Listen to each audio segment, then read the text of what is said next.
Okay, the time being 10:30. I'll just do some adjustments here.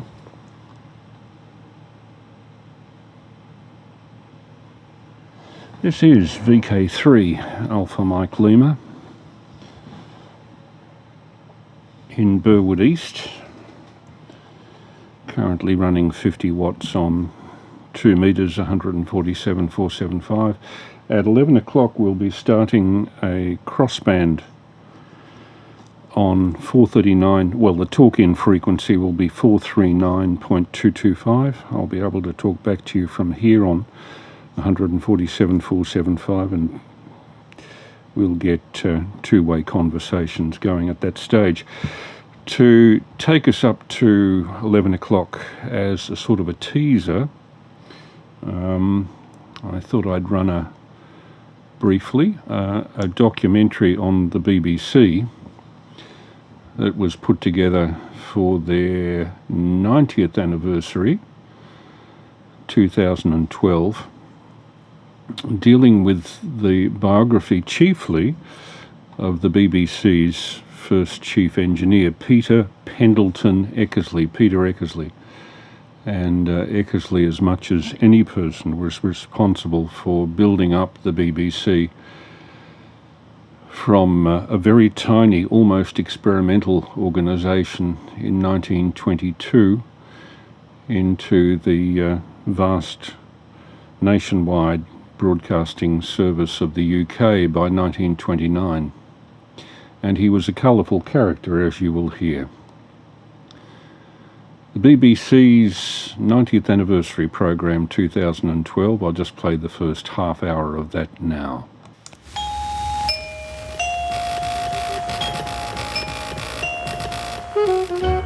I remember my brother Tom, he was winding a very black tube with very green wire. And I looked at it and I said, "What are you doing?" Oh, he said, "This is wireless." And the whole tactile feeling of that lovely thing so engrossed me that I said, well, I must be a wireless engineer. You made a wireless set, and then it suddenly became alive and chattered of everything that ever was, and people boasted. Actually, I got Station Zonk in Czechoslovakia while I was upstairs changing my shirt with the phones on the kitchen table. The voice of one of radio's great pioneers, Peter Eckersley. Today, he's far from a household name, but back in the days before the BBC had even been conceived, Eckersley was radio's first real star. When the BBC was born in November 1922, 90 years ago, he was its first chief engineer. And his will be one of my guiding voices through this prehistory of the BBC, in which I'll be exploring the story of the men and women who turned a relatively silent Victorian England into an isle full of voices. The official historian of the BBC, Jean Seaton. Eckersley was immediately a hit because he'd got joie de vivre. He bubbles with cultured excitement. Eckersley wanted lots of people to listen. They kind of knew the power of this new medium to transform people's lives. I've often thought of those early days, and of course one gets captured by nostalgia. But at the same time, I do think that before administration and organisation overtook the BBC, there was a certain naturalness that, although it was perhaps not so beautifully regulated, not so suave, so polished, so dressed in spats as it may be today, nevertheless there was a spirit that came over of people trying and of possibly not succeeding, which to me, as a listener, is much more exciting than almost anything else. The era into which radio, or as it was known then, wireless, was born, was a firmly Victorian one. The great machines of the Industrial Revolution were in full swing, producing things for the empire, and what we'd now call a technological revolution was radically changing the face of ordinary life. The telegraph, and better still, the telephone, were making it possible for people to communicate with one another as never before, and thanks to Mr. Edison's phonograph, you could even listen back to what you'd just been saying. And by the time a couple of Frenchmen from Lyon had managed to record human movement on film, a young inventor from Bologna called Guglielmo Marconi was playing about with what was known as wireless telegraphy. It was a busy time, and yet it was still a pretty quiet one. The former professor of radio at Bournemouth University, Sean Street. It was a very silent world, and I think when we look back on those days, we are looking actually into almost a Victorian England, where things really hadn't changed, particularly in rural England, for, one could almost say, centuries. You know, the world of Thomas Hardy. I always think of Thomas Hardy because I think he epitomizes the generation born in the middle of the 19th century who lived to the late 1920s, born into a world where his mother said she could remember what the weather was like when she heard about the French Revolution, to live to see cars, aircraft, and radio. You could argue no other generation has lived through such an extraordinary social change as that generation. And indeed, it can't be an accident that there were two great modern inventions around public entertainment, one of which was the first publication in 1896 of the Daily Mail by Northcliffe, one of the kind of entrepreneurs of public entertainment. And the same year, Marconi first really makes a broadcast in 1896. I made acquaintance with Mr. Marconi in April 1896 when I was on holiday at Bournemouth, and he was working his wireless telegraphy between the Isle of Wight and Bournemouth, and he invited me to go and see it. Sir Archibald Fleming, eminent man of science, one of the developers of the first radio valve, and later one of the BBC's first regular performers in front of the microphone. But that's jumping ahead. Back to the Marconi test transmissions. And I have not yet forgotten my surprise when I received a message sent to me by Maxwell Waves 12 miles overseas, printed down in dot and dash on paper tape, saying compliments to Professor Fleming. He was a young boy when he began to do his experiments inside his country house. This is Marchesa Maria Marconi, the inventor's second wife. He made his first experiments through the window facing, you see, the hill. He knew that his first signal would have been heard on the other side of the hill, where there was a peasant who was with a gun shooting when he heard the first signal. And then it was the birth of the wireless. The extraordinary thing about Marconi is that when he was amazing the eminent professor in Bournemouth in 1896, he was still only 22. He'd grown up in Bologna, but his mother hailed from the Jameson whiskey dynasty. Nei primi giorni di dicembre del 1901 arrivai a San Giovanni e in brevissimo tempo feci. So it was that later the BBC captured him speaking not only in his native Italian, but also in his impressively fluent English. In December 1901, I was able for the first time, by means of stations specially constructed for that purpose, to transmit and receive telegraphic signals right across the Atlantic Ocean, from Poldhu in Cornwall to St. John's, Newfoundland. The most interesting thing about Marconi, in comparison to our specialised modern times, was he was a jobbing inventor. He invented this, he invented that, he invented the other. He was a kind of later 20th century word, boffin, which doesn't quite capture him, but he was an inventor. He was an entrepreneur who thought that you could make money out of inventing things. It was shortly after midday on December the 12th, 1901, that I placed a single earphone to my ear and started listening. The receiver on the table before me was very crude. No valves, no amplifiers, not even a crystal. I was at last on the point of putting the correctness of all my beliefs to test. The experiment had involved risking at least £50,000 to achieve a result which had been declared to be impossible by some of the principal mathematicians of the time. And the station at Poldhu was instructed to send out the letter S, 3 dots, 3 short electric discharges at certain times. After some trials, Marconi was able to hear at St. John's, Newfoundland, 3 ticks denoting the letter S, and showing that these wireless waves sent from Paul Dew had traveled round the Earth for 3,000 miles. So I'm now in Chelmsford in Essex at Chelmsford Science Education Centre, Sanford Mill. And I'm here with Jeff, who's the curator, who's showing me around. And Jeff, this is all ship stuff. This was in many ways where Marconi started. He was very much a boatman. He loved being on board ship. He spent large parts of the latter part of his life on board ship experimenting with radio, or wireless, as he called it, wireless telegraphy. And showing off their collection of early Marconi transmission equipment was the museum's curator, Jeff Bowles. This is, I suppose, the second generation of Marconi equipment here, dating from the 1900s. What is it? Right. The transmission side was what they call spark transmission. If you turn on the light switch in your kitchen slowly and have the radio going, you'll hear interference. Right. And if it oscillates at the right frequency, it can start radiating radio waves. Yeah. Now, if you hold the Morse key down while you count to 3, you get a long series of bursts of energy, which is your dash. And if you hold it down for 1, you get a short series, which is your dot.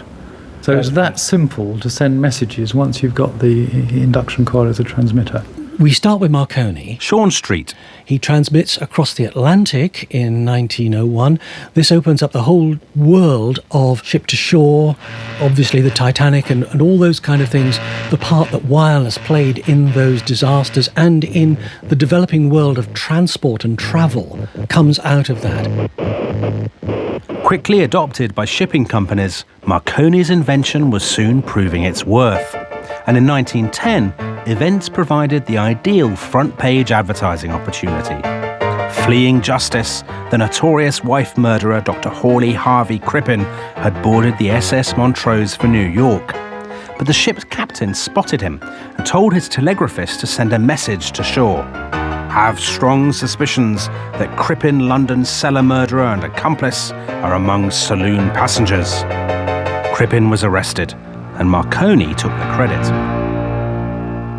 In disasters at sea, too, the Marconi system was proving a literal lifesaver. John Scott Taggart was a radio operator handling messages from the stricken ship Volturno. The last message which the operator sent was, "For God's sake, can't anybody come and help us?" Well, 10 ships went to help them. I knew all the names of the people who were rescued, and 160 people lost their lives, but 600 were saved, and that was done entirely as a result of wireless calls. It was a tremendous boost for ship wireless communication. And of course, it was very exciting for a boy of 16.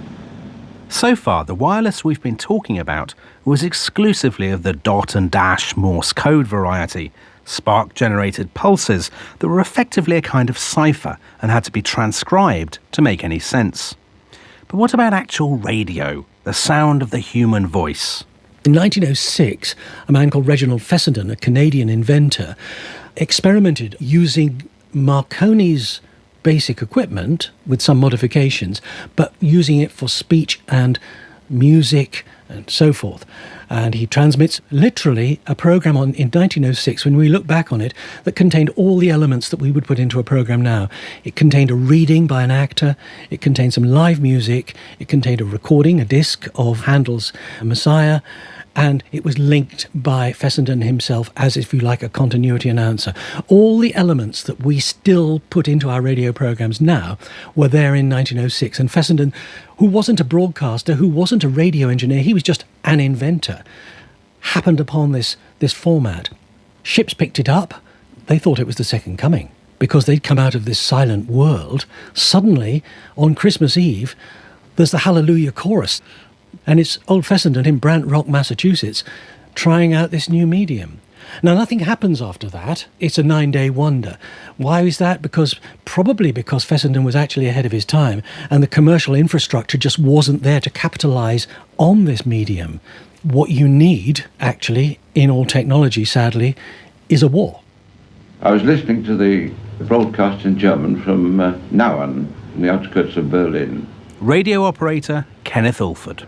And I noticed that he was sending out one particular sentence, time after time. Krieg ist erklärt gegen Russland und Frankreich. War is declared against France and Russia. This poignant message from Berlin is probably the most exciting message I've ever taken. So was that what Marconi was really interested in, the kind of Morse code and the transmitting at sea and all that kind of thing? And did voice radio almost come about as not exactly an afterthought, but a kind of unanticipated byproduct from all that? The company as a whole didn't become interested in that until after the First World War. The company was taken over by the Admiralty, and the whole thing was geared towards producing enormous quantities of ship's radio equipment. So this is the spot, in many ways, not where radio was born, but where it grew up in Britain. 100 years ago, where I'm standing here in New Street in Chelmsford, the Marconi company moved into the biggest, the most state-of-the-art, the most exciting radio factory premises, probably in Europe. And it was right here that they made the components, that they developed the technology, initially for radios to be used at sea on ships. It looks a bit sad now. There's broken windows, boarded up, in a typical kind of factory building in the process of redevelopment. And yet there's a kind of nobility to it, I guess a kind of grandeur. The facade is still pretty impressive. It's in this kind of pale yellowish brick that you get out here in Essex and East Anglia. And above the door, still in gold paint, the word Marconi's. A name that in the beginning of the 20th century, I suppose, was really one of the great names, a name to conjure with, a name that meant the future. The most riveting thing about broadcasting was that the capacity to reach lots of people looked like a real mistake in the technology. Professor Jean Seaton of the University of Westminster. Because what you wanted to do was be able to communicate securely from one person to another person, because that looked like it might be militarily useful and commercially useful. And indeed, broadcasting as such was shut down both in America and Britain and in Germany, all during the First World War, because it was worried that stuff would leak out on it. So the leakiness of broadcasting looked like a technological fault to be sort of eradicated from the system. I mean, so the capacity to broadcast to lots of people was scientifically available for nearly 30 years before it was socially invented as something that people would do. One of the many people fascinated by these newfangled inventions with their coils, wires and batteries was a flamboyant young man called Peter Pendleton Eckersley. He'd been born in Mexico, where his father had been in charge of building the Grand Mexican Railway. When Marconi was first dazzling the world with his wireless transmissions, Eckersley was just 4 years old. But his story runs through the tale of early radio broadcasting like a vein through marble. I do think that probably the first manifestation of the power of broadcasting was in the United States of America. A delightful man whom I knew very well called Conrad of the Westinghouse Company of Pittsburgh, PA. And he just had one of the wireless transmitters, and he had a microphone. And it occurred to him that on a Saturday night he might give the boys a treat. And he put on a few gramophone records and so on. And everybody, the amateurs, listened, and they enjoyed the little sounds that were coming out. Because, you know, if you got a wireless set as an amateur which had never done more than go pa pa pa pa pa pa pa, and then suddenly you heard a voice or even music, I mean, it was fascinating. And the date, well, 1919, 1920. The war was over, and in England, the development of wireless began afresh. We set up this receiver of mine with a loudspeaker, rather a horn, something like this, in various halls in Guildford, and reproduced over this loudspeaker the new wireless. Arthur Hazelhurst, a radio amateur in Guildford, using the miracle of wireless to raise money for charity. And we charged people sixpence to come in and hear the wireless, this newfangled business, and sixpence extra if they wished to tune the receiver. But there was a small Dutch station, PCGG, used to come up on Sunday afternoons for the benefit of wireless amateurs. It was possible to hear those Sunday afternoon Dutch concerts, as they were called.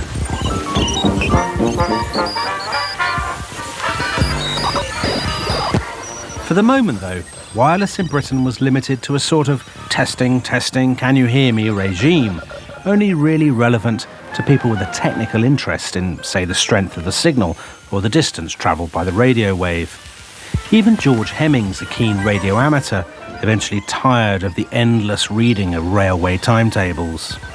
The announcer in Chelmsford would announce that they was going to transmit, and he would give the time and date, and then he'd start reading, and he read on until a certain time, and then he would give the time, and then he'd pause for a little while, then on again. But on the 15th of June 1920, Marconi's factory in New Street, Chelmsford, was the setting for an extraordinary first, a moment that changed our cultural history forever. Gene Seaton.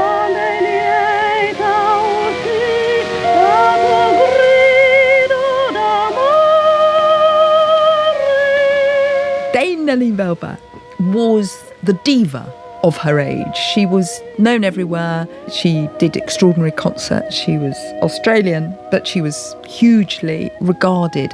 The Daily Mail thinks that this new broadcasting lark might be something it can make a fuss about. So it gets Dame Nellie Melba in 1920 to trundle out to Chelmsford and sing.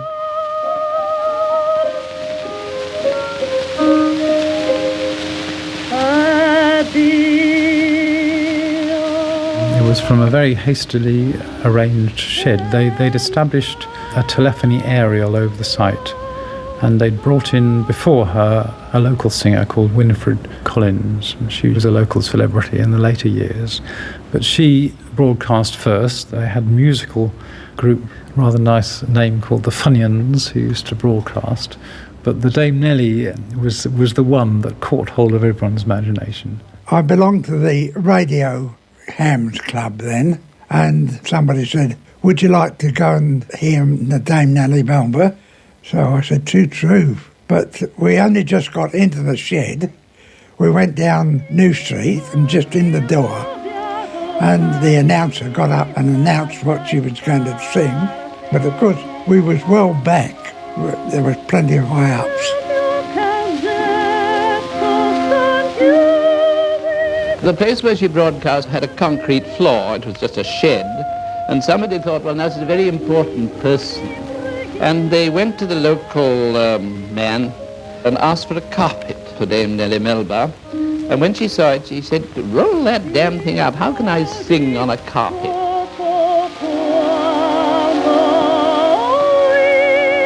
So it's one of those great events in which broadcasting, rather like perhaps the televising of the Queen's coronation, suddenly becomes, we'd say these days, it goes viral. It becomes an event. So do you think the Nellie Melba concert is the kick-off point, really, for radio in Britain? For radio broadcasting, yes, I would say it was. I mean, if you wanted to hear Dame Nellie Melba previously, only a very, very tiny proportion of people would ever hear her in her life, and the celebrity of these people, precisely because of that, was absolutely enormous. And the idea that you could sit in your living room, actually hear her, when for the rest of your life you had no possible means of going to attend a concert, it was absolutely mind-blowing, yes. Now, to get permission to make radio transmissions, you had to ask the Post Office, headed by the Postmaster General. But the Post Office was getting distinctly cold feet. In areas like civil aviation, they thought, wireless voice radio could have a serious purpose. But trivial, crowd-pleasing stunts like the Melba concert would just get in the way. And for a reminder of the dangers, they needed only look across the Atlantic, where unregulated and unsupervised, American wireless had got completely out of hand. Noel Ashbridge was another young man closely involved with the Marconi experiments, who, like Eckersley, later rose to the top of the BBC's engineering department. America had opened the world's first broadcasting station, KDKA, East Pittsburgh, in 1920. But of course nobody in Europe ever heard it. In fact, listeners heard little but more signals as they twiddled the knobs of their sets, with occasional telephony tests or a concert from the station at The Hague. Meanwhile, in America, broadcasting had started, and competing stations were indeed broadcasting against each other. And it was very difficult to actually hear what anybody said, because as soon as you twiddled your cat's whisker and you managed to find one station, another one would intervene.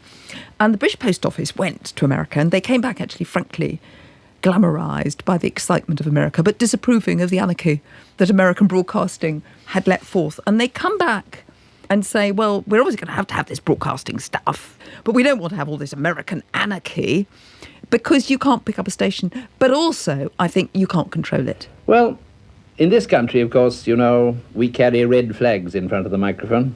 Peter Eckersley.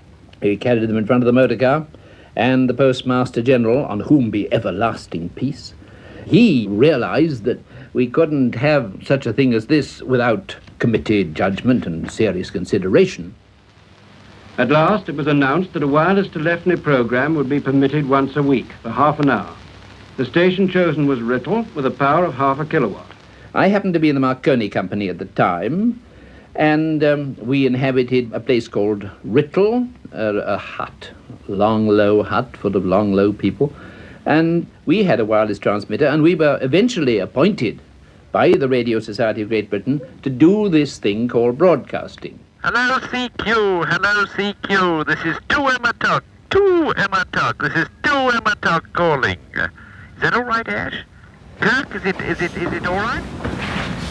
And Jeff, this is, I think I'm right in saying, the original hut. Is it Marconi Hut? This is the hut that was down at Writtle, and it was where the first regular radio broadcasts came. We always say regular because nothing is quite that simple. Mm-hmm. First regular broadcasts at a specific time, Tuesday evening, 7:30, turn on, and there's your radio programme. First time in the country that happened. And the hut itself, is it a sort of First World War hut? Yes, the Marconi factory site was full of army huts. That's where they did their research. So this hut was established at Writtle with the idea of researching into aircraft radio. And so how did it become converted into this kind of broadcasting hub, if you like? Aircraft radio in those days demanded voice radio. Now, the Dame Nellie Melba, the famous concert, was heard all over the world. It was also heard in all the local airport as well. And the post office said, we can't have this. So they licensed this as a low-power station. And it was, at that time, in a field at Writtle, about 2 miles west of Chelmsford.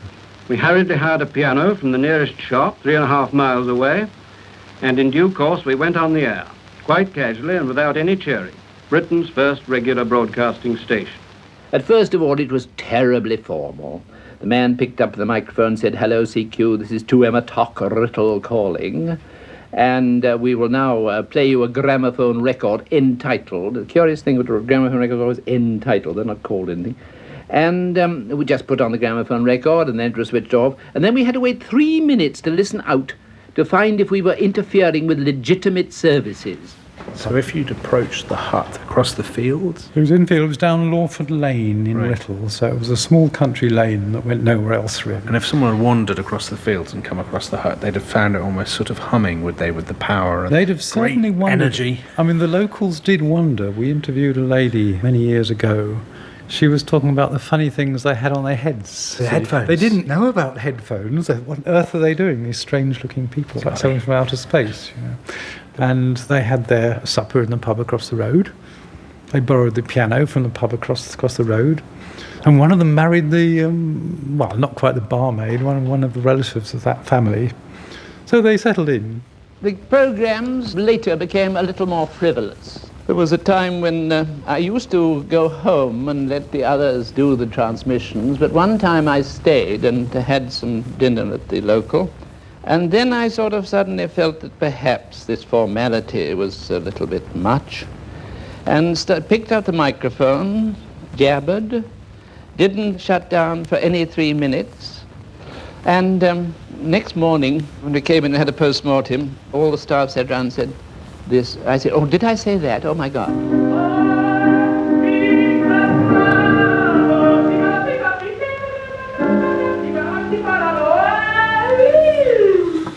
And that is Peter Pendleton Eckersley doing a bit of his own singing in the earliest days of Writtle near Chelmsford 2ET, which was the experimental station that preceded the formal registration of the BBC in 1922.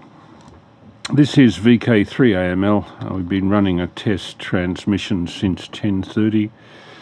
About to open up on 439.225.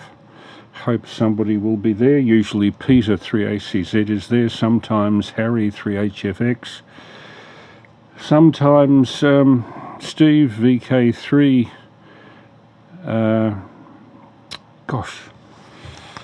I took down his call sign yesterday and I'm just trying to find it here. 3TVI.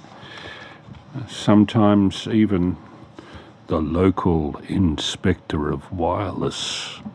We have actually had him on the crossbands. He's currently in Cairns, about as far away from Melbourne as you can get. So, first of all, let's see if Peter's there. VK3ACZ, are you about, Peter? VK3AML?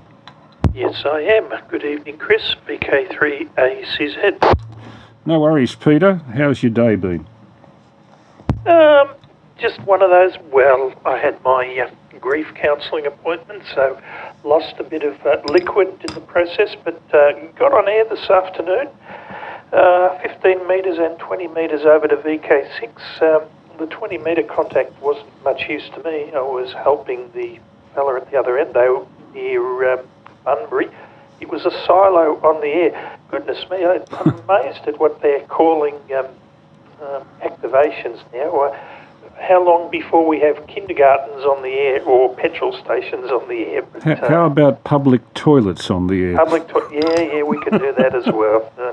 Anyway, I did hear myself on the Chatham STR, 5.7 on SSB, 5.5 on ancient modulation, and at 30 metres I was 5/3. So that was...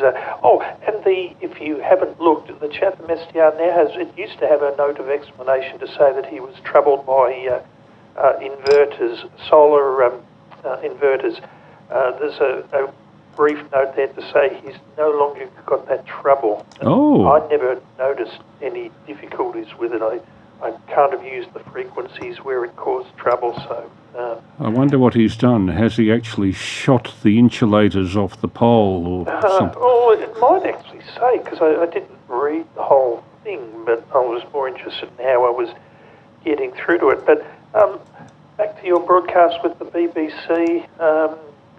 As a shortwave listener, I used to be thrilled to hear BBC signal, thinking it was, as a kid, coming from London. I'd hear the Test cricket and think, I'm hearing it direct rather than via the ABC's rebroadcasting here in Australia. But of course, as I now know, it was likely coming from Singapore, and I did get to go past on the train and have a look at their really big shortwave setup there. It's 2 to 3 times the size of Shepparton. Oh. Yeah, so that's me done. Nothing really to report today. What did you get up to today? VK3AML, VK3ACZ? Well, not much that was radio related, Pete. My wife and I went to Eastland and spent an afternoon in retail therapy with Prue. So it was all, by radio standards, fairly boring stuff. You got my email, by the way? I did indeed. Okay, so you've absorbed all of that. I'm just looking at,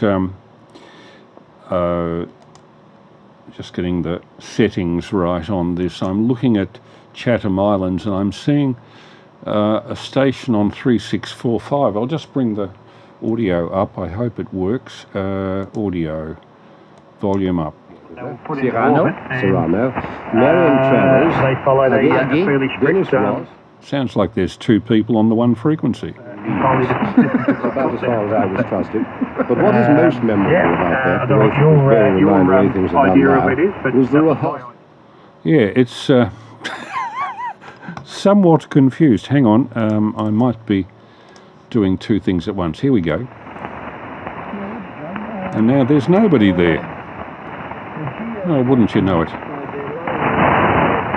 There's another signal on 3648.5 Let's... You've got a notification on the top of the page there about the solar inverter noise gone? New SIG Energy inverter and battery installed. Gosh, he's gone to some trouble. And noise from the solar system is gone. Well, he means his solar inverter system. He doesn't mean Jupiter and Saturn, obviously. ZL7DX Kiwi SDR2. Please enter your call sign or introduce yourself. Where can I stick the call sign in? I did. Okay, so hang on.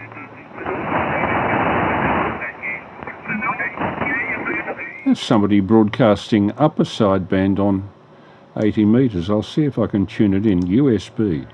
You get that. That happens occasionally, and it must be popular around Iceland, because every time I tune into the Iceland SDR, there's always a upper sideband 80 metre frequency already in it. I'll just see what it sounds like. Hang on.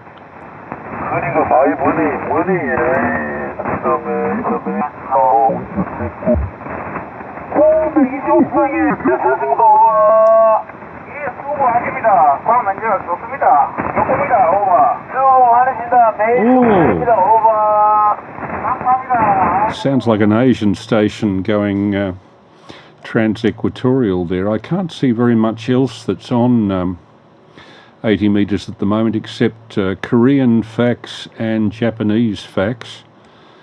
I can see those quite clearly, and there's always quite a bit of FT8 activity like this. Yes, that horrible sound that, according to Quiet Achiever, is the music of heaven. Oh my God. Oh, you mentioned Korea. You reminded me, today I spent some time filling out QSL cards, and Koreans, oh my goodness, some of the names have very long, lots of letters.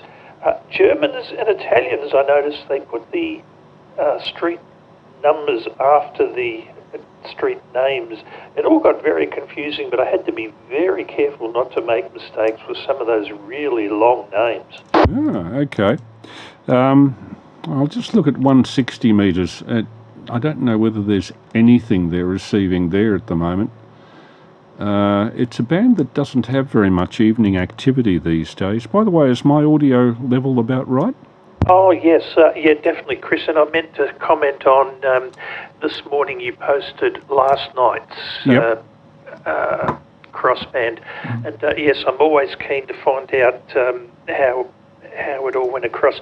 Maybe it's power of suggestion, but the audio... Oh, no, that's right. When I was on my way to my grief counselling appointment, I listened to some of it in the car with the U-Mute sound system and all that, and it did sound very, very nice. Mind you, to give it full justice, I'd probably need to have listened to one under the system that you're less happy with, but trust me that on my big car speaker system it sounded very, very good. Yeah, I was having a look at the waterfall display on my own recording, and it's flat down to about 70 hertz, so it's pretty good. And it seems to be reasonably flat up to about 6K, and then the transmitter rolls off above that.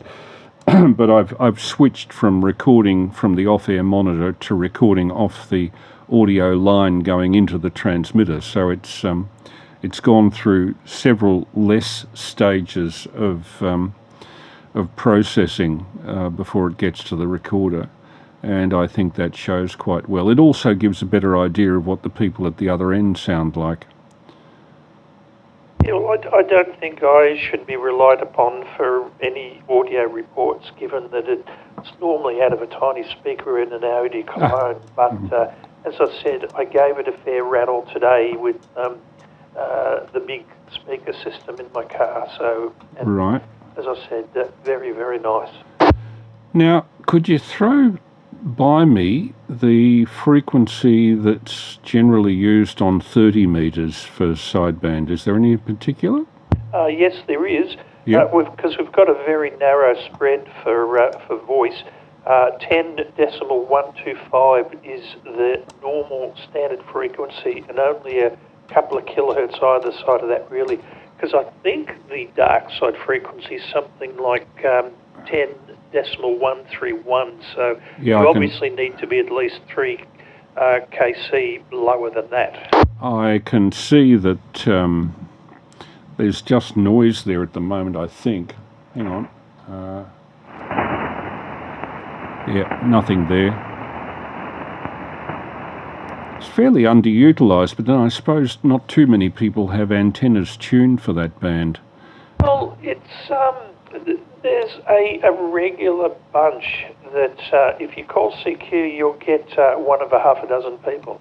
Mr. Sugar Radio, unfortunately, while he's mobile, often listens to it. But there's a 2KTG, Steve up in Wilcanya's on it all day, every day, listening via I think it's Einstein Range SDR, as well as his own setup. Right.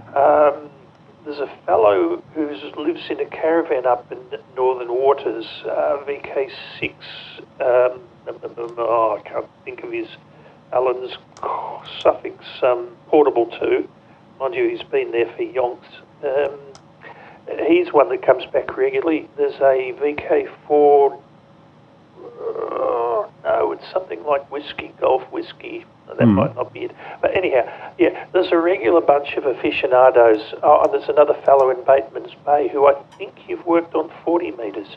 His call sign's not coming up to me. Yeah, he's a pretty good operator too. Yep. Now, for a while, there was, in November last year, ZL got permission to use voice on 30, so they were flooding it, and it was jam-packed with them, but the novelty wore off very quickly.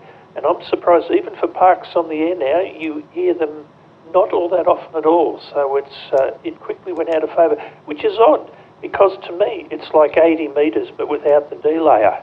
Right. You get out all over VK during the day. It's superb. It's unfortunate that we don't have more voice privilege. More countries, because I think in Africa, some parts of Africa have it in daylight hours only. Otherwise, you'll hear Indonesian pirates, and that's about it. But I've heard myself in SDRs, like Iceland that I mentioned before. I've heard myself really strong in Iceland on 30, albeit during winter time here, I think. Right. So, yeah, more's the pity. Yeah, I'm looking at there are several DRM broadcasting stations I'm seeing on the Chatham Islands web SDR. Korea has a broadcasting station running DRM 10 kilohertz wide on 6140 kilohertz. And I can see the band of crud there, but I don't think there's enough sig to noise for the demodulated. The sig to noise has to be at least 15 dB. They have to be really solid signals to come through properly. I'll just turn the level up just in case snatches of this come through. It's starting to trigger, but it's not triggering MSC, which is the highest level. I'm reading that it's DRM mode B, QAM 16, MSC 16, and they note mode B is medium range use, multipath resistant, but this is Chatham Islands is not medium range from Korea, it's long range. I might just see if I can get a closer receiver to Korea. The trouble is most of the Japanese web SDRs are either very noisy to the point of not being able to receive anything, or they're so crowded by users, the hordes of people that live in the tiny islands of Japan, the crowding there must be spectacular. Ever been to Tokyo, by the way? No, not at all. Never had any ambition until more recently, having heard a couple of people. Marty from the Coffin Cheaters net, VK3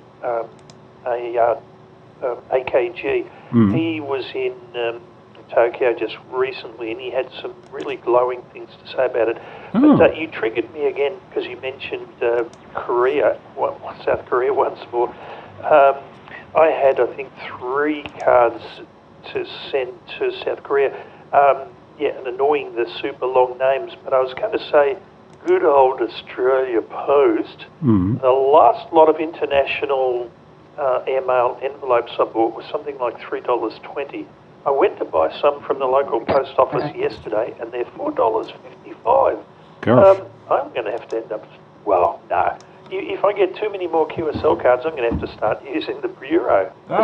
Even the bureau cards, I don't get enough of them that I can't afford to send them direct. And considering that I've waited up to 4 years for a card, I figure it's not cool to let them wait another 4 years before they get mine. And for fear that there'll be a silent key before mine ever arrives.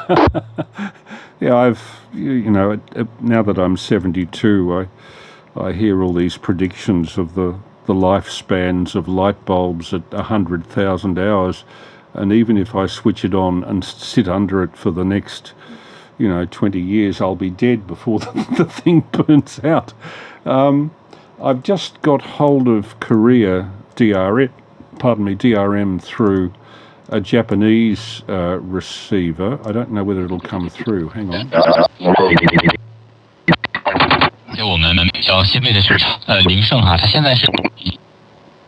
It's not reliably locking. Personally, I find those dropouts more annoying than selective fade that you hear on normal shortwave stations. So whether it's sort of the tail chasing itself with these things, Chris, I'm right with you on that. Yes, hang on, I'll try again. And this time we've got nothing. Oh, hang on, it's locking. Not locking reliably. The only thing with that multipath and selective fade and all that is that, when the signal starts to dip, you think, oh, I'm going to lose it.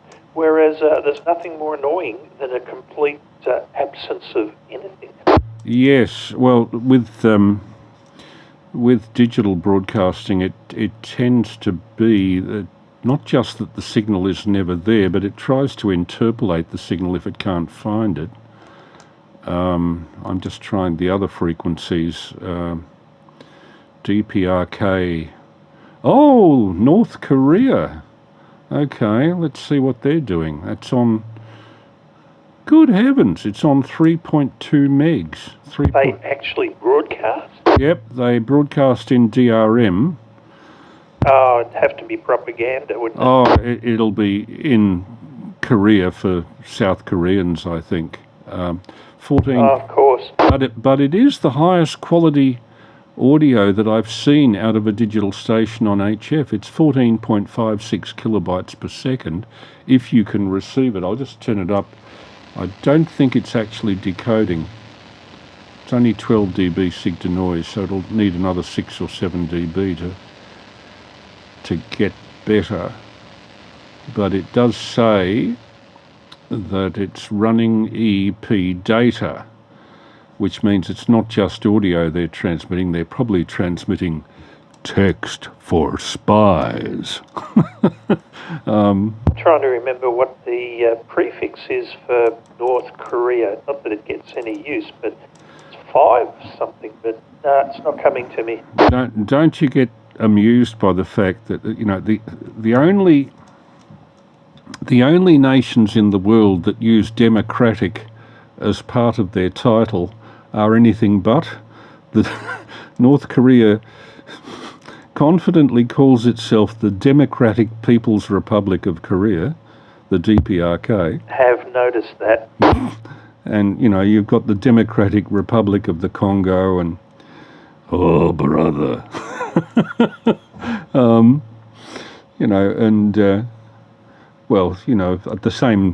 By the same set of standards, you could talk about the United States of America. Are they really united?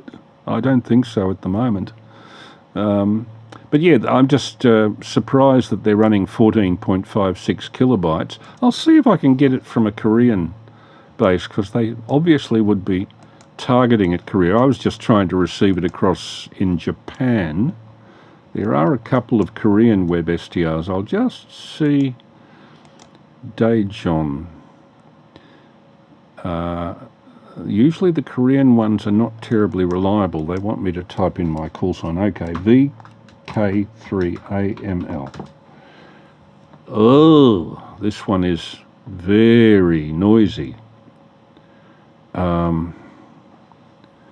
DPRK 3.23200.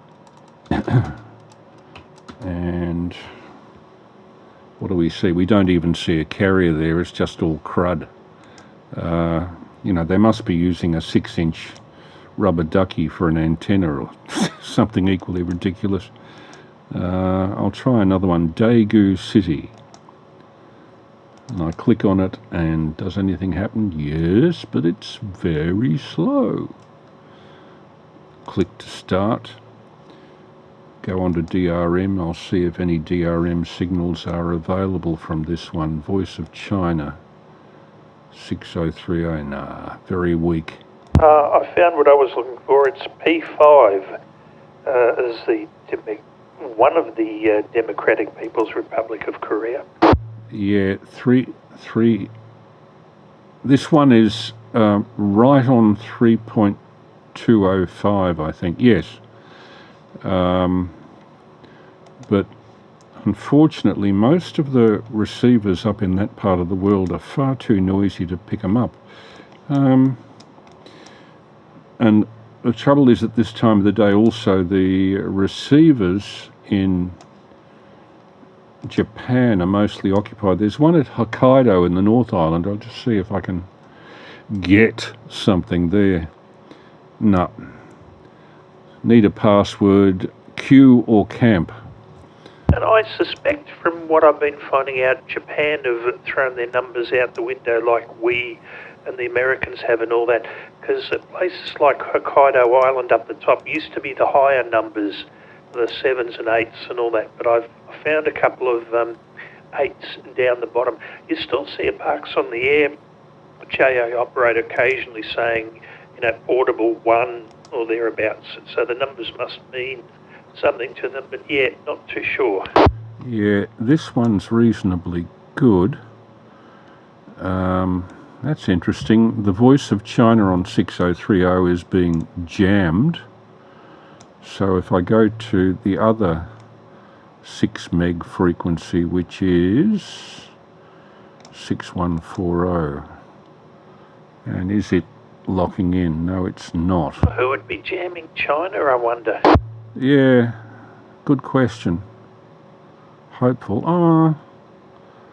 It's locking onto 6140, which is Korea, South Korea, and it's showing all the information, but it's not locking on sufficiently to decode audio.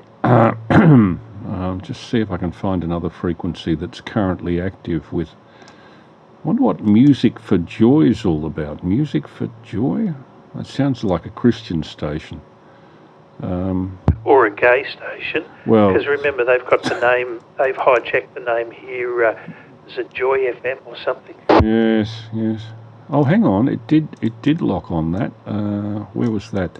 Music for Joy. Unless it's some woman named Joy. 17670.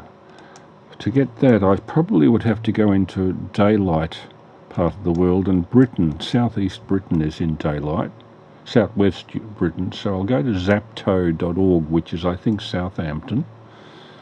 Yes, it certainly would be daylight. Its UTC time is 13:23. And we go to DRM, and I'll see if any European stations are demodulatable. Voice of China would be unlikely from there. Let's see what this Music for Joy is all about. Nothing there. I wonder if it's American. It's not showing up. DRM from France, 5980, nothing audible. 12070, nothing audible. 17855, nothing audible. They must be beaming. That French station, remember we were discussing it, it was running 0.5 megawatt. Yep. They must be beaming in this direction, so if I get a sensitive receiver, let's say in Middle Europe, like in the Black Forest, Freital, Cottbus. I'm just trying to find a receiver that's Landshut, Bavaria. Let's try that one. And I just want to give you sort of a comparison of different types of DRM. They run them at different sample rates and different degrees of error correction, so that you have quite a range of audio qualities that you can come across. But the best one I've struck, strangely enough, is North Korea. Right, now let's look for those French frequencies. T, and there's not a trace of them. Is there a solar storm going on or something? I'll have a look. The North Korea wouldn't be in English, would it? Probably not. You never know your luck. And there are a whole series of frequencies they use for TDF in France, but they only run a half an hour at a time. It's almost as if the stuff is experimental, or that they're trying the viability of it or something. In view of the fact that it's been around for, 25 years, you'd think they'd know whether it was going to take on or not. Chris, solar conditions, VK3AML, VK3ACZ. K-index is currently 2. The solar wind is 447.7 kilometres per second, give or take an inch. Or is it per hour? No, I can't think. I'll just look on another site, but it sounds like there's nothing happening at the moment. Okay, well, I've gone to Korea again, and I believe that there are actual broadcast band stations, medium wave stations, that are using DRM, although this receiver is just too bloody noisy for work. Why do they bother putting up receivers for DRM when all you can see on them is bloody noise? Verify you are human. I'm human. Yeah, no, there's nothing happening on the solar scheme of things at the moment. Okay, now, DRM, DPRK. Is there any decode going on? Yes. On 3.2. It's just decoding sufficiently to get the data header through, which indicates the kilobytes per second they're running. They're running 14.5 kilobytes per second, which is a fairly respectable speed, but I just can't decode it. So we go to the list and we go to the Korean Central Broadcasting Station on 702 kilohertz, very weak, and the other one on 819, also very weak. There's one around 800 kilohertz. I'll just zero in on this. I don't know whether it's actually broadcasting. It's decoding something on 800.99. Just bring it up to 801. Oh, 14.56 kilobytes per second, and it's got good sig to noise. It should be coming through in a minute, or at least some hiccups should. No, 14.2 dB. It's just too low. Oh well, I'll have to wait for a time with a superior sig to noise. What does it sound like if I try to decode in AM, I wonder? That's what it sounds like as a AM receiver. Just a grinding noise. Oh well.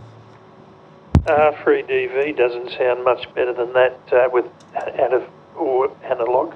Yes, yes.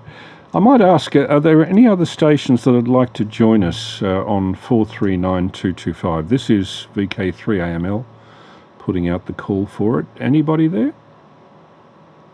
To brighten our day or night? Just listening to some music. Oh, we're that boring. Good evening, Quiet Achiever. G'day, Matty. Good evening, this is VK3AML. Isn't that wonderful noise? What is?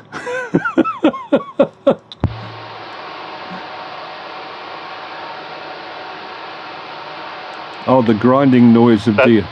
That's the IQ for the DRM station. Yeah, it's a pity that they have to be so far above the noise that you'd have to have a pretty decent antenna wherever you were in the world to get it properly. So it just strikes me as not being particularly user-friendly to people who want to use simple receiving equipment. I don't know. I have no idea what they're even using it for. It's I don't think they have much protection on it either, and it's all data, and no idea what the data is. It's not valid according to Dream. Okay. Just been kicked. I can only use this SDR for 10 minutes, so that was it. Okay. And Quiet Achiever, I hope you smiled at my wisecrack when Chris played that little bit of FT8 music, and I said that for you that's the music of heaven. Yeah, that was your Christmas present going. Not bloody likely.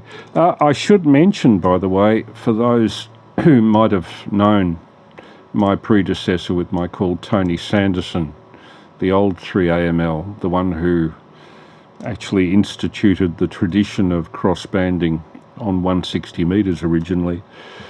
This is the 20th anniversary of his passing, so all of my memories of him are now more than 20 years old. I put a photograph of him, a couple of photographs of him up on my site. I'm just looking at the people who've made a response to it. Peter Godfrey, Clint Jeffrey, Peter Parker. A lot of people knew him. Peter Marks, Steve Harding. These are all amateurs. Mark Besley, and quite a few others. So he's well remembered by a lot of people. And Chris, all the better for you having played his voice a few nights back. That was good to hear. Yeah, he had a characteristic. He was a fairly heavy smoker, and every now and then you'd hear him strike a match and, take that first drag off the cigarette. Of course, it killed him eventually at age 61, much younger than he should have gone.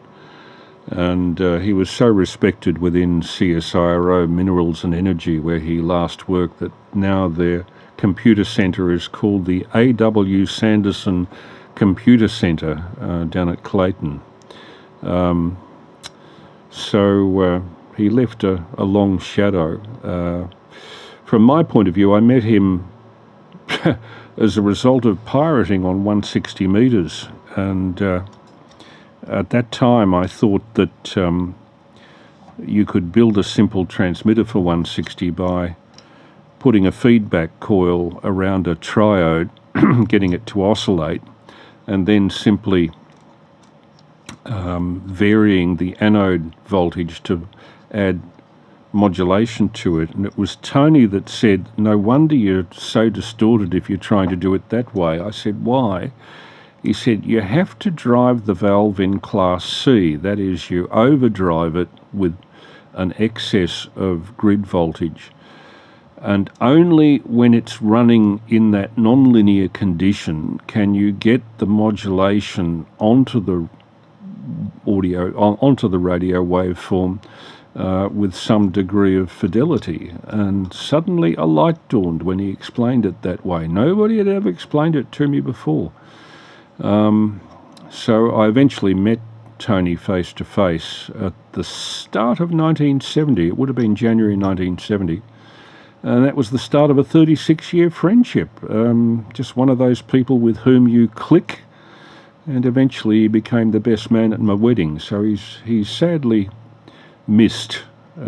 Prue is still very friendly with his widow and children. In fact, if you saw his widow Anna and Prue sitting side by side, they have the same hair colour because they get together once every 3 weeks to use the same bottle. True confessions, folks. Oh, that purple hair, eh? No, sort of, it's a light blondish. Yeah, no, I know. Just teasing you. Chris, on the subject, you mentioned there that you put the thing on Facebook. Yep. Do you mention this crossbanding net on Facebook? Oh, yeah. Okay, because one of the people you named told me that he used to listen to the Seinfeld net when it was running. So maybe he's actually listening. If you are, hello, Oh, Peter. I don't stream it there. I put the recording there the next day. No, what I mean is that he might be listening now, so that's why I was saying, hello, Peter. Okay. You mean Peter Peter Parker? Yeah. He once told me he was a fan of the Seinfeld net, which really surprised me. Okay. Yes, he told me he listens occasionally. I spoke to him very early on the morning of the VHF field day, getting information from him as to what the field day consisted of. I don't think he took part. He hadn't taken part in it for some years. Not many did. That's what I heard. But he said he listens in occasionally late at night. So, Peter, if you are listening, all the best. Likewise to Harry, to Steve 3TVI, and whoever else might lob onto these transmissions. In fact, if anybody is a shortwave listener and would like to give a bit of feedback to us, I have no worry about reading out my email on the air. It's please get your pen. Have you got your pen? Okay, it's VK3AML, VK3 Alpha Mike Lima, VK3AML at optusnet.com.au. And again, VK3AML at optusnet.com.au. There you go, everybody. Send your abuse to VK3AML at optusnet.com.au. Yeah, it'll be interesting to see if anybody does actually respond to that. Occasionally I used to find that there were shortwave listeners you'd never heard of and never realised were there, would pop out of woodwork. I made a fatal mistake one time when I was back at Surrey Hills. I had a 60-watt AM transmitter, borrowed off the late Lionel Curling 3M. It was a nautical transmitter. It had been designed for a small fishing boat, so it ran most of the frequencies around 120 metres, 218 to 2524, those sort of frequencies, and it was fairly easy to stick a crystal in it for 160 metres and get it to work there. So I transmitted 160 metres and I gave out our mobile phone number one night, and I said, if anybody is receiving this, please give me a ring. And two people down the road were receiving me, but not on a radio. They were receiving me on their computer speakers. Oh, by the way, last word about the VHF, UHF field day. It's not quite Achiever's fault there weren't a lot of people on. Good old Matty was trying very hard, weren't you, Matt? Oh, very, very hard. I did go out up a hill, but as an excuse. But it was very quiet, but still only a handful of logs submitted. Well, you were two of my 8 contacts in 4 hours on 4 bands. Oh boy, yeah, it was. I gave up. Bit of a washout then. Oh, absolutely. Yeah, you really do need the KQ clan and the ER mob to even begin to make it worthwhile, because they're also the furthest away, unless you get in a U-Butte tropo to VK7, which happens, and not to mention the sporadic E or F2 or whatever it was on 6 metres to ZL that I got a couple of Januaries ago. It'd be much better if they held it on January or February when the ducting is more likely. Well, they do. That's the summer one. This happened to be the winter one, which, as discussed on the round table net tonight, it almost seems a waste of time because nobody wants to go out portable in the middle of winter. Yeah, well, the recent weather has been pretty bad. By the way, have you heard about the weather they're having in Europe? Yes, heat waves. The young lass I'm in communication with in southwest of England said it was, 37 degrees or something like that where she was. Yeah, in France, 40. And for a country that's effectively would be considered the sub-Antarctic if it was that latitude in this hemisphere, that's frightening. I've only been in France in winter, as discussed last night, and it was -2. I remember my dear wife went up the Eiffel Tower while I waited down below for her, and thank goodness she only got to the second level because of crowds. But I spent a few hours there really freezing. Would freeze the nuts off a tractor. It was so cold that particular day. I've been in London in high summer where it never got above 30, but the humidity was Darwinish. Terrible. Okay. Because nothing's air conditioned. Okay. Do you have any trouble with vertigo? Because I imagine the height in the Eiffel Tower would be a bit challenging. No, I have, since I developed PTSD, strange thing, I used to like turbulence and aeroplanes. I'm now deathly afraid of it. I spent something like 3 hours at the top of the Empire State Building in 2004 waiting for the sunset, to photograph the sunset. And 18 months later, when I went back with my dear wife, I was there for 5 minutes and had to go straight back down to the ground, even though it was so interesting looking down on all the buildings with snow on the roofs, on the tops of them. I just couldn't handle the height after having once been... and when the Westgate Bridge was being built, I could stand on the bit that fell down. Well, they eventually put that back, but for yonks, there was that gap in the middle over the Yarra. My mates and I would climb a barbed wire fence and walk up the top there, stand on the very edge, looking down at the Yarra River. No drama at all. Then we'd ride our skateboards down. You would have been about 12 at that stage. No, a bit older than that, 15, 16. They eventually put a security guard on the top of the thing, so that brought an end to our... Specifically for you. Westgate.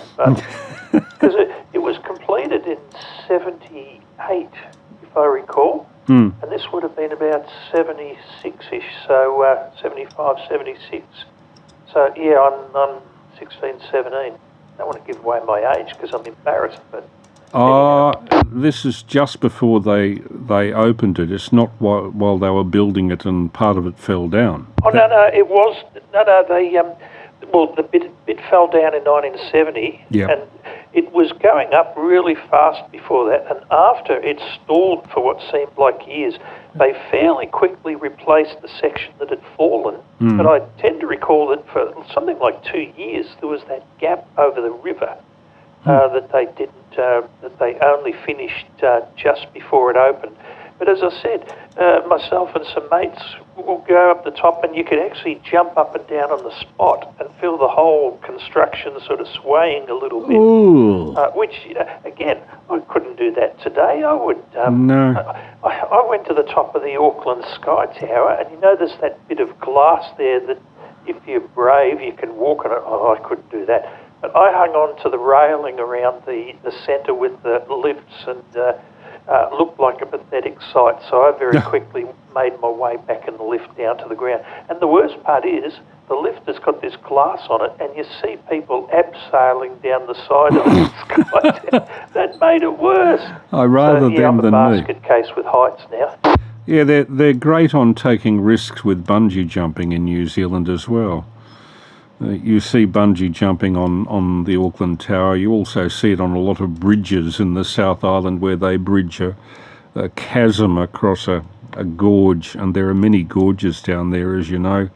Yes, I saw that, and they wanted, I can't remember how much, but they wanted a fair bit of money to tie your legs together to throw you over the edge of this bridge. Yikes. Particularly as you're hanging upside down, I don't see the attraction, personally. No. Maybe for people who they want to.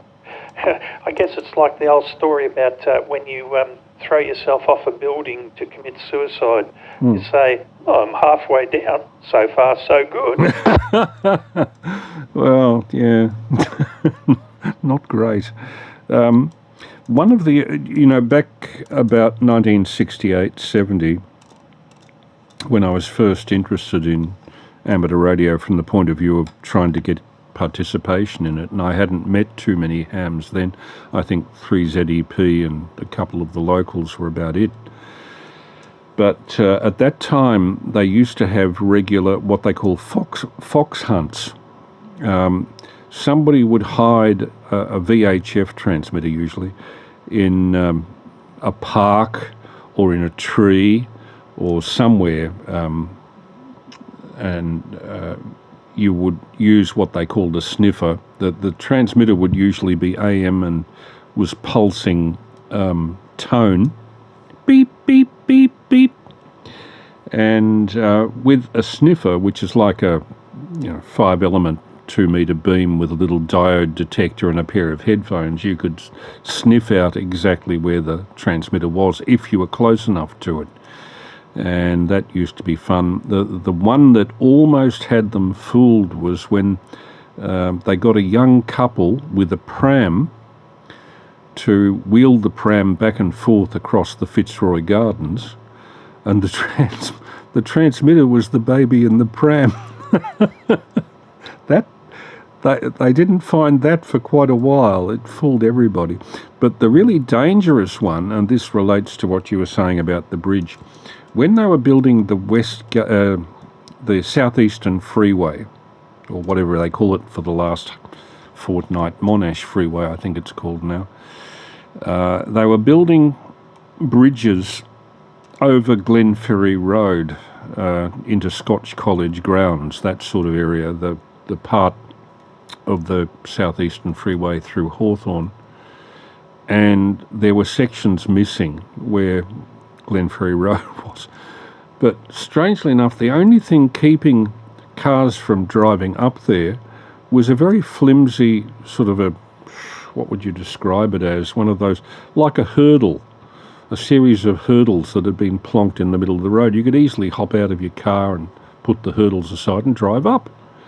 Well, one particularly stupidly organised fox hunt, they put the fox at the end of the completed section of the freeway, which is rather like, when the Hobart Bridge went as a result of that stupidity by the guy driving his ore carrier up the Derwent River, and removed a section of the bridge which fell on his ship.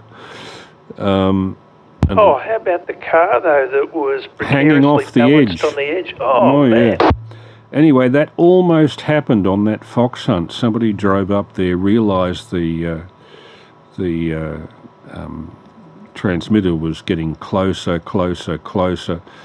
didn't bother to, it was night, didn't bother to look too closely at the road ahead and almost went off the edge, and that caused one hell of a stink. That must have been, I guess it was about 1967 or 8 that happened, and I know that there was some major repercussions within the Wireless Institute, who I think organised that particular exercise. Yeah, yikes. 3AML, 3ACZ.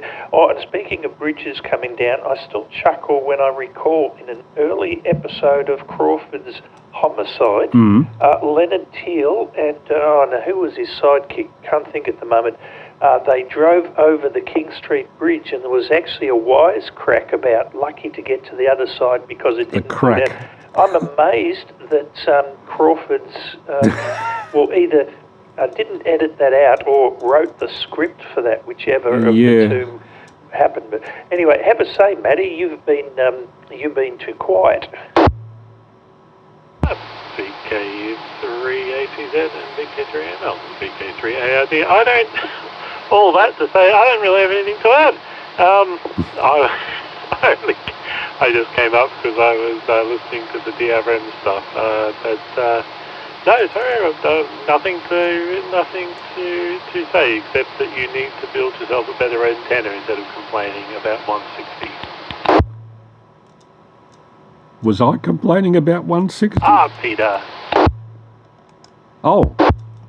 Oh, not really. No, I don't do too bad with my worm burner. It's just on the round table net tonight. I was asked to describe my worm burner, and it was very embarrassing because it'll be a while. I'll need to have a semi-permanent, regular sort of a setup before I get whole hog into 160 metre antennas, despite the fact that I keep saying that I'm going to steal Master Blaster's antenna while he's not there guarding it.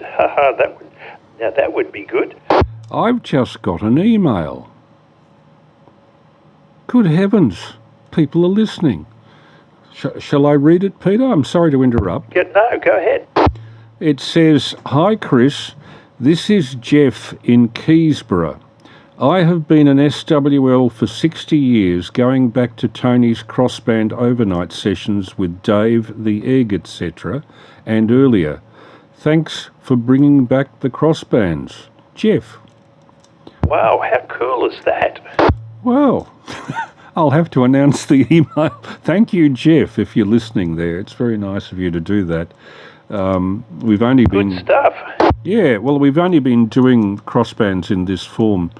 I mean, when Dave went up bush with his shortwave transmitting station that now transmits daily on 4835 and 2314 kilohertz, Dave is kind of occupied with that, so he's given up on particularly Saturday nights that he used to do. So I started experimenting, Jeff, with a thing called a diplexer, which allows you to operate transmitting into a 270 centimetre antenna while simultaneously receiving from the same antenna, and that saves a lot of neighbourly annoyance from multiple antennas going up, and it also makes it a little easier from the point of view of wiring the shack. The diplexer was sent to me by a friend, Scotty, through CSS some time back. Anyway, we found that it facilitated an easier method of talking to people. It tends to lubricate the conversation.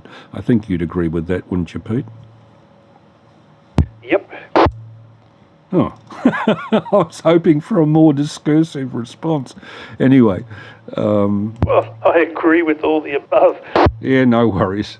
But yeah, it's been an interesting experiment, and quite a few people have called in through the last couple of weeks since we've been running it this way, and I'm gradually improving the system here, getting the audio slightly better, and logging in such a way that for whoever doesn't or isn't able to hear it on the night concern can hear it on playback the next day on my YouTube channel, which is... Even I do.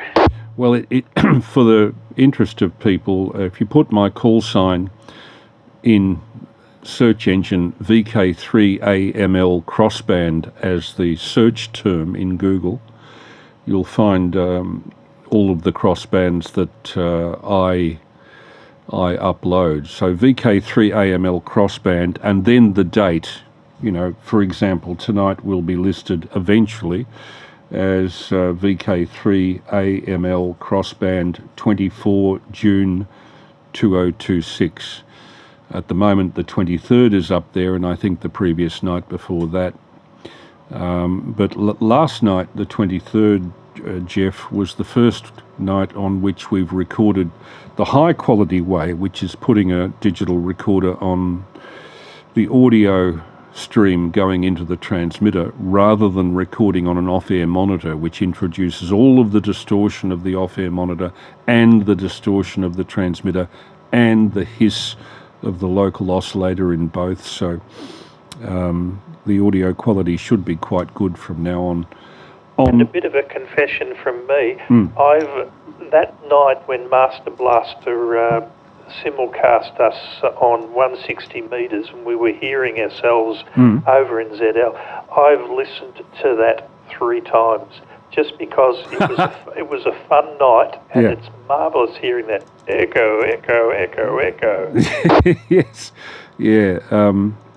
And interestingly, Jeff, if you know the days with Tony going back to the 1970s, and I was there in the shack with Tony on occasion as well, they would get so many of the older hams annoyed by the fact that they were talking about things that they didn't think should be talked about on radio, like broadcasting and high-quality audio and all of that sort of stuff.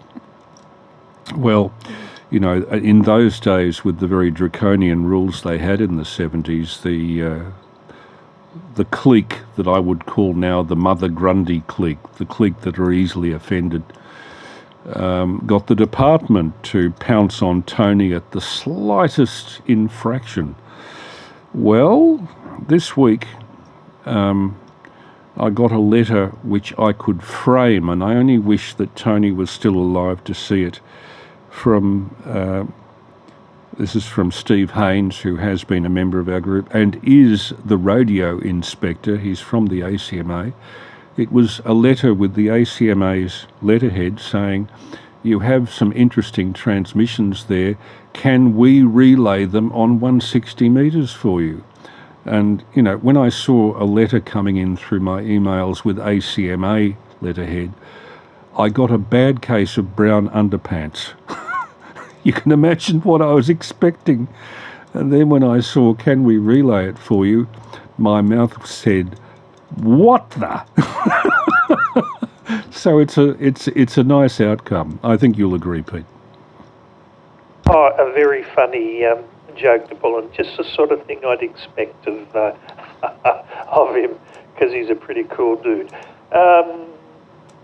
Well, my first experience with crossbanding, I didn't know what I was listening to. A shortwave listener before I'd even thought about getting licensed, and caught Mr. SL and Mr. JR, Frank, doing their crossbanding, and I couldn't understand what it was I was hearing. It didn't seem to make sense. It's like I was picking up a phone conversation that had been rebroadcast on. Now, it was 80 metres, if I recall. Yeah. Well, Tony, I have heard crossband conversations back to the 60s, and I have a recording transferred off a disc that was made just before the war, 1938, I think, by the late Ivor Morgan, 3DH. And it's a recording of a crossband being done between 160 and 80 metres in 1938.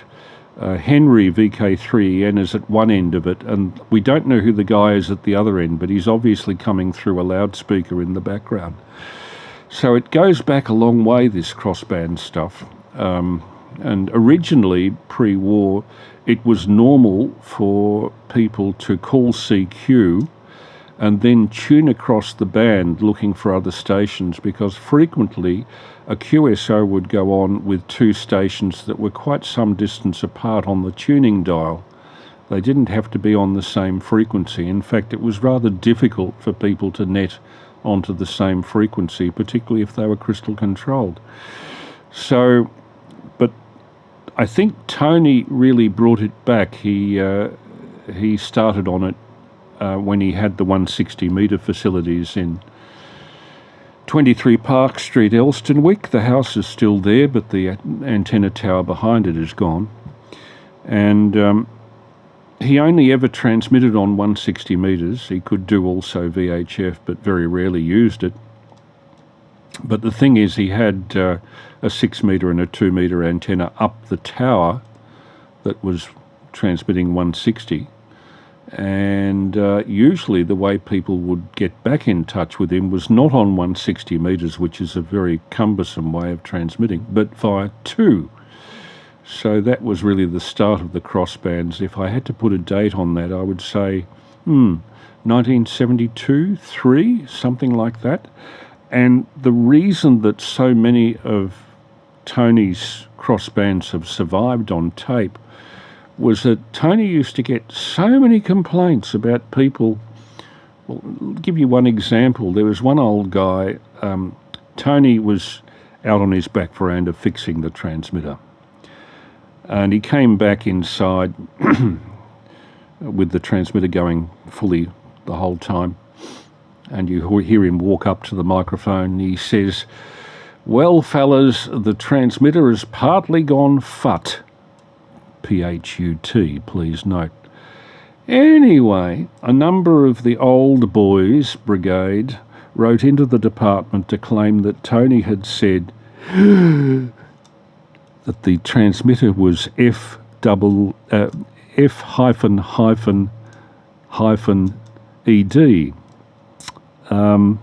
You mean something to do with sex and travel? Yes, and going forth and multiplying, which he never did. So having been accused of that and getting a bluey from the department for it, which he certainly tried to explain his way out of, he decided the best way out of that sort of misinterpretation ever happening again was simply to run a log tape. So he got himself a quarter-track recorder, Akai, I think, 4 independent tracks, all of them mono, running 3 3/4 inches per second on an 1800-foot tape. That would give you about, I think, 3 hours per track, so that's 12 hours per tape. And to get himself some blank tape in large quantities, when the World Record Club, which used to run in Hartwell, closed down, they closed down their tape duplication division, and Tony was able to get all of this blank tape from the World Record Club at a fraction of its normal price, spooled it off onto 7-inch spools, and then kept all of the recordings. And now in his widow Anna's house there is about 8 shelf feet of these 7-inch reels of tape of Tony, I think I worked it out to a continuous week and a half of audio from the 1970s surviving. So that's the most tangible survival of Tony from that period. Sorry, I'm raving, Pete. It's all good. And forgive me for changing the subject, but question for Quiet Achiever. Did you hear my second over to Sean tonight on the round table net, Matty? I was listening, but I couldn't tell you what you said. I made the wise crack about his being unwell last week was a case of icom-itis. Yes, I do remember that. That was a little mean. I just wondered how it went down. Admittedly, I'm no comedian. Every time I try to be a comedian, people just laugh at me. But no. Sean, Chris, context for you. You may be aware, but Sean and I are forever teasing each other with the ICOM versus Yaesu thing. Yeah. And I came up with the attempt at a funny tonight by saying, because he'd been unwell last week and couldn't run his net, and I said, Doctor, how long is... I described your symptoms to Dr. Howlong, and he suggested it was a clear case of icom-itis, which you get from using inferior electronic equipment. But the treatment is very easy. It doesn't require antibiotics. It just needs... just to take one Yaesu and call him in the morning. But Sean didn't really respond to that, so I wondered whether it, like most of my gags, flew like a lead balloon or not. Just wondering what you thought, Matty. I didn't think it was. I didn't think it was anything to worry about. I just didn't know why he was. I just didn't know why he was sick. I just hope it wasn't anything serious. If it was just a flu, then yeah, that was then yes, no, then yes, it's fine to make fun of that. Yeah, now Sean he'd had a head cold by the sounds of it, but anyway, lost his voice a little bit. But yes, anyway, getting back on topic. Back to you, Chris. 3AML in the group, 3ACZ. No, it's all good. I'd be interested to hear from both of you as to what you think the major differences in the architecture of an ICOM and a Yaesu radio are. Maybe hand it to you, Pete, and you can hand it round. Oh, it's purely, well, all jokes aside, it's pretty much Holden versus Ford. You've got your preference for your rig architecture, of course. Some people will say icons are easier to use because for the menu system it's a bunch of icons and you just push the screen for what you want. I don't find that to be the be-all and end-all because you've still got to figure out where some things are, which icon they're behind anyway. It is true that you don't often read the manual for ICOM radios, more so for Yaesu. Yaesu, they've got two radios that sort of broke the mould for ease of use, and that was your 891, because you know the menu system's a bit convoluted, and the 991 Alpha's a bit of a nightmare. But for the other stuff, DX10, 101MP, 710, very, very straightforward menu system, so you can't go wrong. My criticism of the ICOM, say the 7300, which has sold more radios than all get out, it fails with selectivity. On a crowded band, say like a 20-metre DX contest, you don't want a 7300. You just can't do anything with the Quagmire. Arguments abound as to which is the better radio sensitivity-wise. There's a thing called the Sherwood report, where a fellow's done just pure laboratory tests on sensitivity, and Yaesu's typically come out well on top.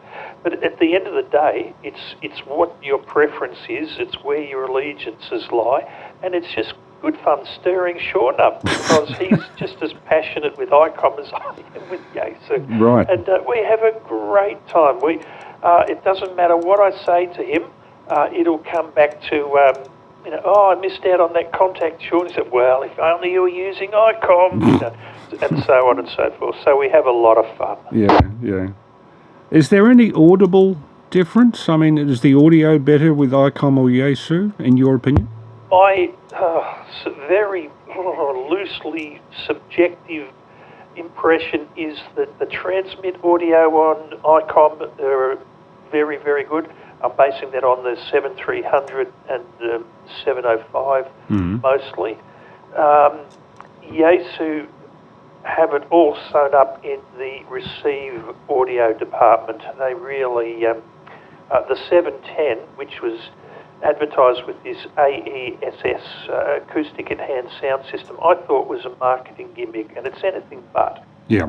The sound really is beautiful. Now, Maddie's obviously more on the side of ICOM than me, so you can get Maddie's impression on all of this, but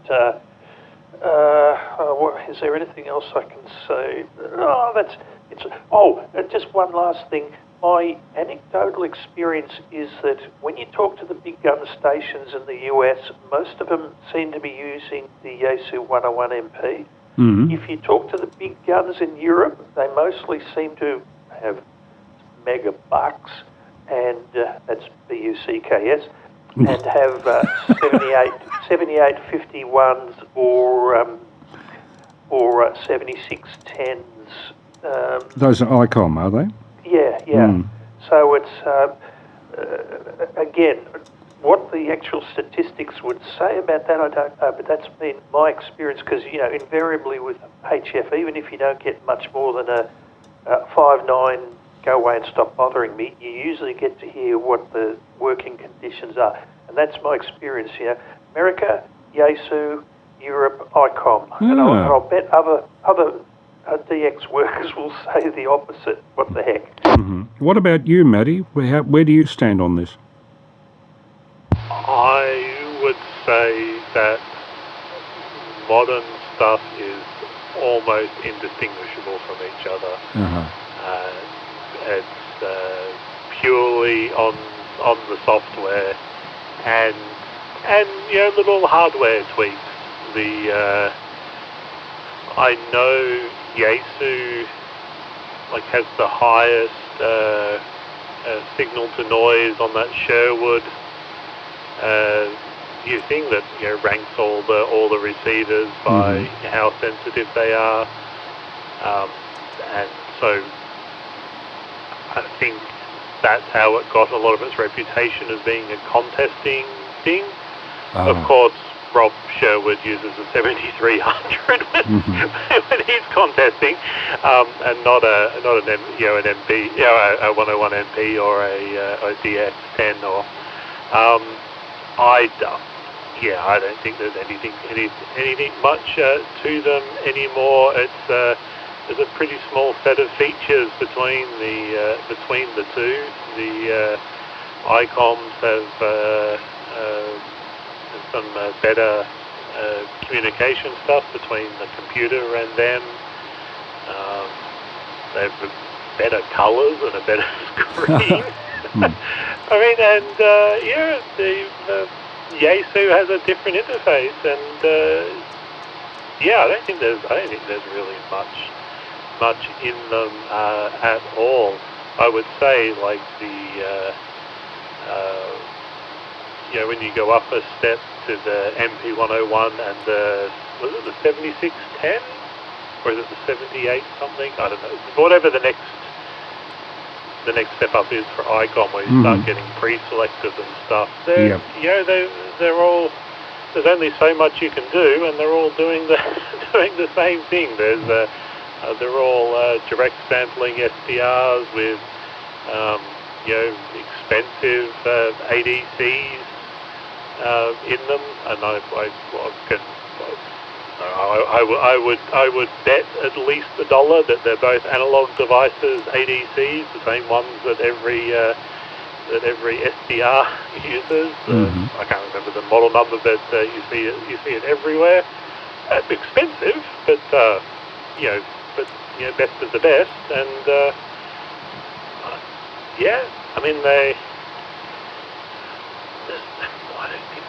I don't think there's much in it at all.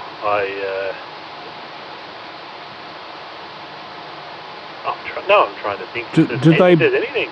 Do they both have the so-called digital input on the back, which gives you direct access to the VCO, or is it only the Yaesu that does that?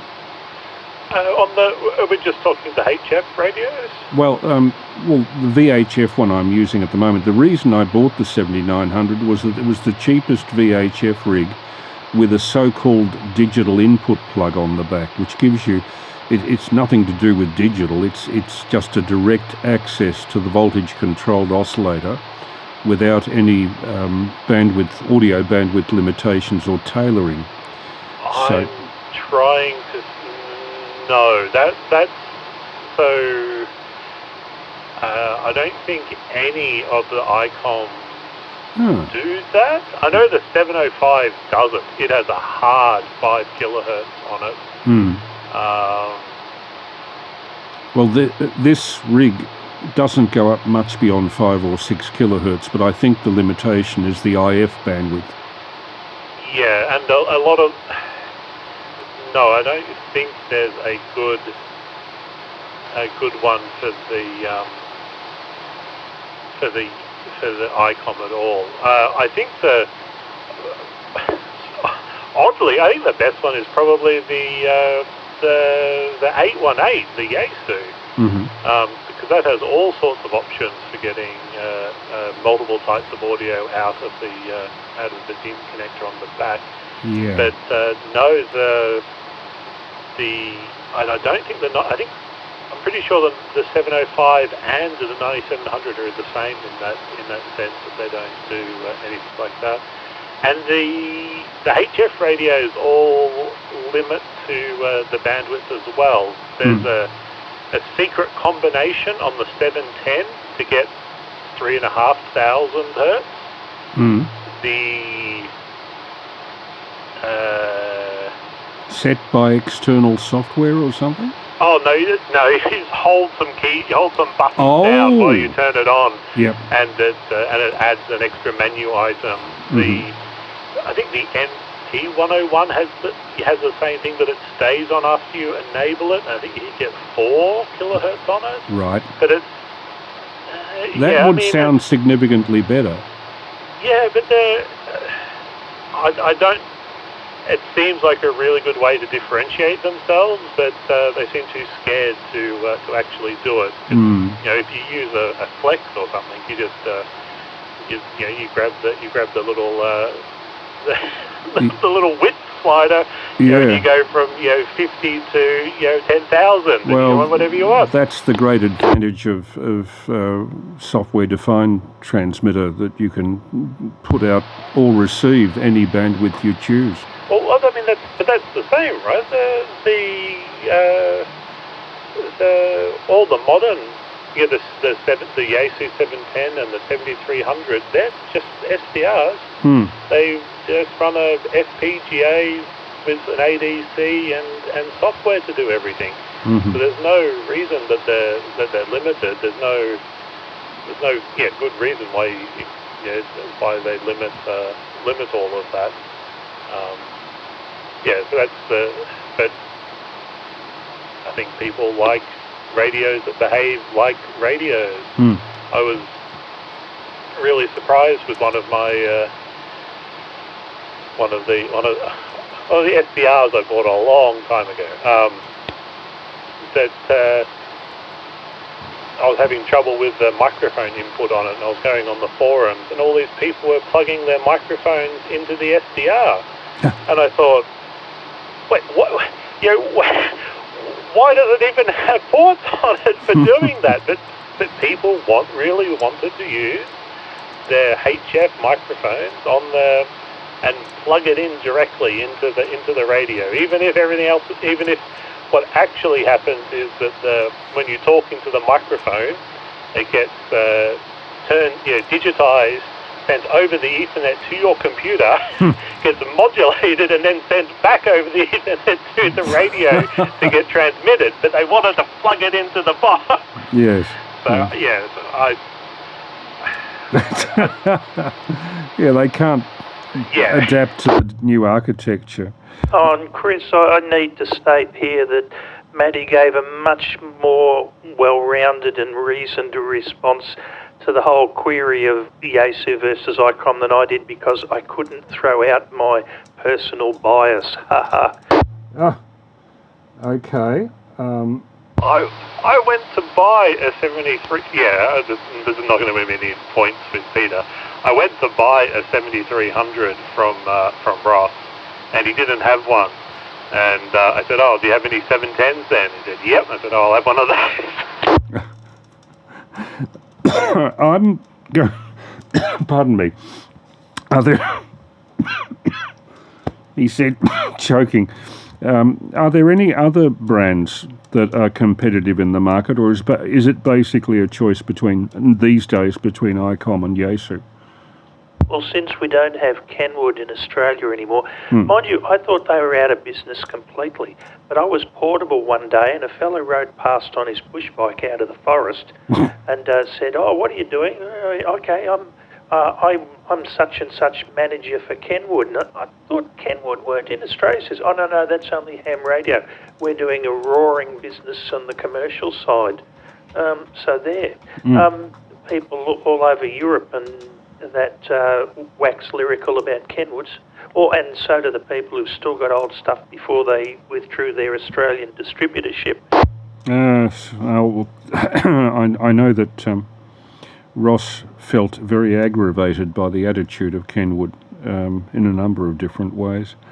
I'm going to have to start to withdraw. Partly Prue was peering at me through the door a few minutes ago, and partly I put in a memory card in my logging recorder that's going to run out in 6 minutes 20 seconds. Gives me a good excuse to withdraw. But thank you for your company, Maddie and Peter, and of course Jeff, listening in from Keysborough. It's nice to have an SWL admitting to being sufficiently wacky to listen into this dribble for a better part of 90 minutes. No, you're okay, Chris. I'm the one who supplies the dribble. Anyway, fellas, I must go. So I'll speak to you in 24 hours' time, and hopefully I'll have a copy of the YouTube up tomorrow morning late. Well, Chris, as always, thank you for the crossband. Thank you for being there, being a good listener and a good TXer. Maddie, thank you also for joining us. Always good to have you there. The voice of reason compared to my... Maddie, it's great. It's great to have somebody with a background, particularly as you have in the computer and software side of things, which us old fogies tend not to know that much about. Yeah, exactly. So thank you. Anyway, cheers to all. This has been VK3ACZ. Good night, guys. Yeah, good night, Peter. Good night, Maddie. Good night, Jeff. And this is VK3 Alpha Mike Lima, who's been running crossband from 147.475 to 439.225, the talk-in frequency. I'll now drop off 2 meters, and we'll listen briefly on 147.475 before pulling the big switch and hitting the sack.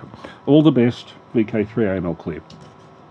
Go again on 2 meters. Yeah, good listen there, VK3AML. Good TVI. Good listen there, Chris. No worries. All the best, VK3 TVI and on 2 meters. I can't stick around to chat, but nice to know that you're there. All the best, VK3AML clear. Yeah, 73's, Chris. 73. Yeah, VK3ARD, VK3ACZ. You were a fair signal tonight, simplex. Not as strong as some nights, but still 2 to 3 jelly beans, Matt, over. Yeah, you're a couple of jelly beans tonight. I'm sure it'd be nice if we could standardise on some type of signal strength metric, like maybe numbers from 1 to 9, and then the radio could show those numbers 1 to 9, rather than showing bars but not being 9 of them. I didn't have anything to really add this evening. I was just really surprised when I heard about that North Korea had a DRM station, because I thought, surely not. And yeah, very interesting. Yeah, it's got to be propaganda for the people south of the border, one would guess. But anyway, yeah, as for the gas meter and all that, yeah, the black jelly beans doesn't really cut it. But Yaesu don't have that all on their own, because I've got a 2730 iCrap as my satellite rig, and it's got exactly the same sort of indication for a gas meter. I guess for mobile radios, nobody's really thought about having any kind of gas meter standardisation to it. But anyway, no, the most important thing is that signals are good again tonight. Anyway, I'm going to bail out, and like the other night when I said to you, I'm going to switch off and I'm not going to do any system confusion, I did. I ended up talking to, a Pommy station, and then last night I went over to Texas. So, but I'm definitely not going to try the toy shop node tonight. So I will bid you a fond farewell, Maddie, and again, thank you for coming up, and look forward to catching up further down the log of VK3ARD, VK3ACZ. No worries. It was... and sorry about the antenna thing. I was just saying that you need to, you do have a worm burner with that inverted V, Christ. But I'm sure you can run an inverted owl. Anyway, have a good evening, Peter, and I'll catch up with you soon. This is VK3ARD going clear. Well, just quickly on that subject, Matt, an inverted L means that I've still got to have a ground system, and the ground system's as important as the inverted L side of it. So it's I suffer this general malaise in that I'm a gunner. I'm going to do this and I'm going to do that. I mean, I filled out a whole heap of QSL cards today that I'm embarrassed to say how long it's been between receiving them before I finally got to send them out.